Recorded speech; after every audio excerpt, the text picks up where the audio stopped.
Þegar við erum að búa til form í HTML þá skilgreinum við annarkvort við erum að nota get eða post HTTP aðferðina með method attributinu á forminu.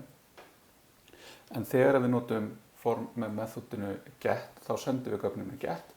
og allar breytur eru settar að vara í query string breytu. Þannig að við fáum gögnin sem við erum með sem query string breytur yfir á serverinn. Þegar við notum post þá allar breyturnar settar í request body sem sendt yfir á serverinn. Þannig að við skilgreinum hér einfalt form sem inniheldur með attribute method með gildi get og action á /get sem þýðir þá að öllum þessum gögnum fara á /get. Við erum með input type text og þar erum við með nafnið á breytunni sem data. Síðan erum við takkan sem sendir formið áfram. Þegar við tökum þá við þessu í Express þá getum við notað á appinu okkar eða á routinum sem við erum búin að skilgreina leiðina til að fá út routing fyrir get methodið á stóðina get, fáum tilbaka skilgreinum síðan middleware sem tekur við þessum gögnum, requestan inniheldur í query strengnum og þá hefur við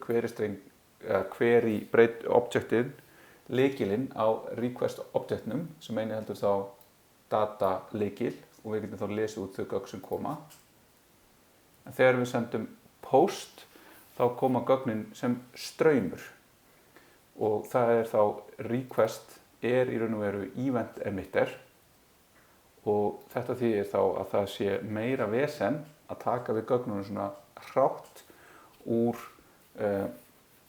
requestinu en þegar við notum get. Þannig að við skilgreinum form sem að nota methodið post og action hérna það tómt sem þýðir þá að það fer á sama stað og þetta HTML skilgreint. Við höfum hérna label, eitthvað nafn, tökum einhverjum texta sem aftur með nafnið núna name og svo erum við með takka sem að submitta forminu sem stendur á senda. Í Express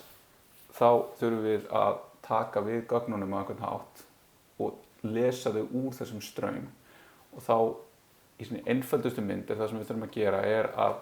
skilgreina á allt appið middleware sem þá með regress og next, actual middleware og við þurfum að taka við allir gögnunum úr straumnum þannig við segjum þegar að það emittað data event á requestinu þá tökum við þau gögn sem koma við ætlum að taka þau og ætlum að pússa hérna á eitthvað fylki sem heitir chunks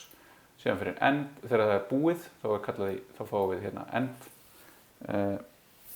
eventin þá ætlum við að segja rec.body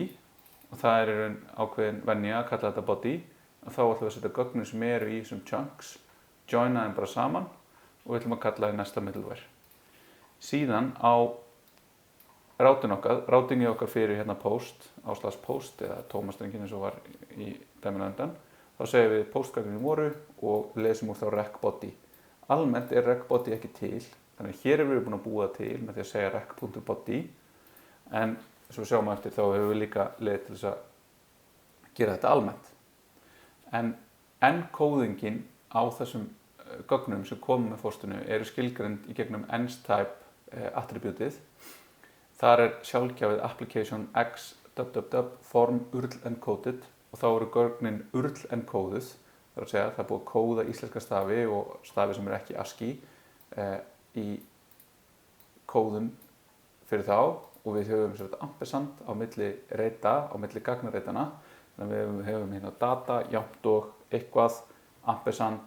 name, jafnt og eitthvað. Og þetta á við allar breytur sem eiga nafn, sem eru input, select eða text array. Annar möguleiki að nota text plain, þá ekkert áttugögnin, þau eru bara sett sem key sem þá nafnið á reitnum og value sem þá bara hrátt það sem í reitnum með síðan new line á milli reita, multipart form data og þá gögnum strengt yfir með ákveðnum boundary sem skilgreind í HTTP-staðlinum og þetta þurfum við að nota þegar við notum input type file í formunum okkar. En í staðinn fyrir það að útfæra sjálf þetta middleware sem að vinna með gögnin, þá getum við nota svona body parser middlewares og þá felum við í raun þetta að vinna með þennan straum og frá með útgáfu 4.16 á Express þá URL encoded parser fylgir með Express sem getur þá unnið með gögnin sem á application x form URL encoded formi, ekki á formdataformi. Og þá segjum við í staðinn fyrir að skilgreina eins og við gerum áðan, þá segjum við bara app use express.url encoded sem extended true. Þetta styður líka að senda gögn á bakendan okkar sem JSON, en það sem að JSON ekki stutt sem gagnatýpa í formum, þá getum við ekki prófað það gegnum Vavra, en við getum prófað það með til dæmis curl. Þá getum við sendt gögn hérna á einhvern bakenda sem tekur við JSON gögnum, sendum hérna, postum hérna data sem JSON streng á serverin hérna og við segjum í raun hérna segjum við requestan hefur ákveðið content type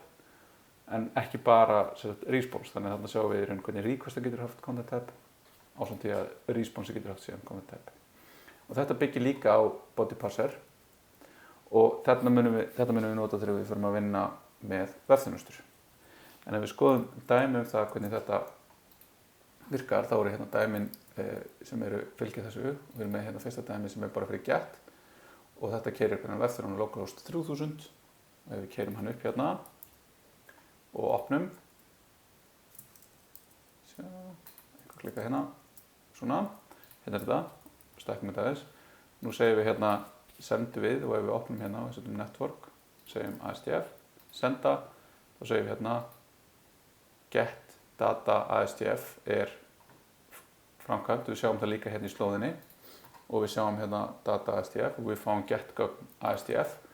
og ef við skoðum þá hvað gerist hér, í raun að við erum að taka við gögnunum hérna og lesa úr query data. Ef við skoðum síðan URL encoded, þá erum við hérna að nota skrifa okkar eigin, en við skulum skoða hvernig þetta gerist þegar við notum sjá hérna middleverið sem við fáum með Express sem við ætlum að nota almennt, það er hérna dæmi 5 og við opnum þetta og hérna getum við þetta reyndar á ekki við þessu dæmi en dæmi sem við sjáum seinna að við tökum við gögnum hérna, þau eru data, þau fara hérna í rec body og við segjum hérna ASDF, sendum, þá sjáum við hérna data ASDF og þetta fæl sem við vorum ekki að nota, það kemur hérna líka inn í, en við sjáum að við fáum hérna object sem við erum hérna að senda með JSON stringify og þarna hefur við lykilinn data sem er gildi sem við slóum inn. Og ef við sendum inn .IÖ þá sjáum við fáum það hérna beint yfir rétt. Og ef við prófum síðan að keyra með JSON og þá erum við núna með server í gangi hérna og ef við opnum hann þá er ekkert að gerast því að hann tekur bara við post á rótina. Þá sjáum við við erum ekki að posta þannig að það er engin rát sem svarar þarna. En það sem við getum gert er að nota curl, þannig að við prófum að taka þetta hérna, búum til nýtt terminal hérna, sendum á serverinn sem þetta data 1, 2, 3. Þá sjáum við hérna, serverinn tók við fyrirspurninni, vann úr henni, svaraði hérna með postgögn og stringifæði og það er það sem við fengum tilbaka úr því að kalla í vefþjóninn.